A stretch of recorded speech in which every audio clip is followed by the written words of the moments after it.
Hey, it's Clay Trader. This will be a video chart on ticker symbol LINU. We will take a look at the 30-minute time frame. Real quick, what do I mean by 30-minute in case maybe you're new to charts? Instead of each one of these candlesticks here representing 1 day's worth of price action, which is what you would normally see, each one represents 30 minutes. So while this here may look like several days worth of time, it's actually just today's price action broken down into 30-minute time slices. I like to this time frame. I think that's a good job of telling the quote-unquote story of the price, and just really makes mapping out levels of support and resistance a bit easier to see. I don't mean to state the obvious, but I will anyways. Absolutely monster move today, not only from a price perspective, but you look down here at the volume, and by far the biggest volume this chart has had in quite a while. So let's map out some levels of support, then we can talk about areas of resistance.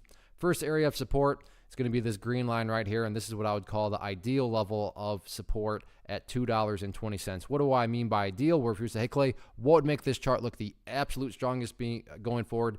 I'd say if $2.20 can continue to hold. Continue being used very deliberately, because if you look here, you can see on a couple different occasions, the bears did try to press down through 220, but to give credit where credit's due, bulls did a great job of holding strong. Now, don't get me wrong. If the price falls below 220, by no means am I saying the entire chart's ruined or anything like that. But yeah, if the price can manage to stay up above that point, that would certainly make the chart look the strongest going forward.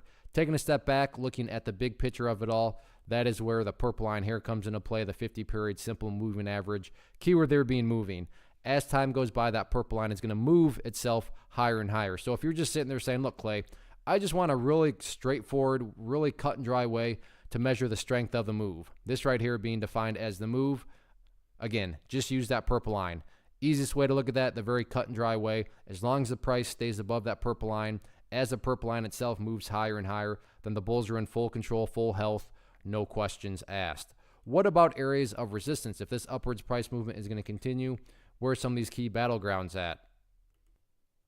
Main point of resistance seems to be right up here around the $3 mark. Yeah, I realize the price went above it a couple times, but there are also a couple other times where the price didn't quite hit it, so I'm just kind of trying to split the difference. But hopefully we can all agree that there is definitely a area of congestion up here on the chart at $3, so that'll be public enemy number one going into next week. All in all, though, does the price have to break through $3 on Monday? I'm not saying that at all, but as long as the price goes through a healthy consolidation, builds higher bases, then the long-term chart will take care of itself. So great way to end the week. Next week should be pretty interesting.